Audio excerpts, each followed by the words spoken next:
কত ব্যথা বুকে চাপালে তাকে বলি আমার ফাঁসি চাই।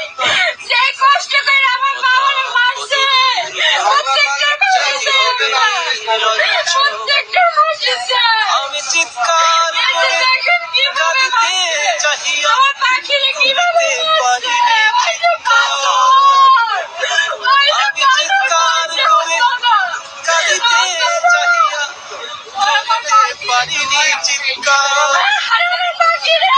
বুকের বুকে চাপায়ে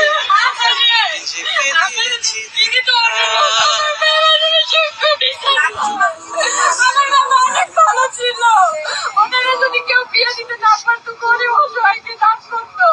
হসপিটালে নিজে গিয়ে টাকা দিয়ে আসতো। মানুষকে অসহায় তারা তাদেরকে সে হেল্প করতো। আমার বাবা অনেক ভালো মানুষ ছিল, অনেক ভালো মানুষ ছিল, অনেক ভালো মানুষ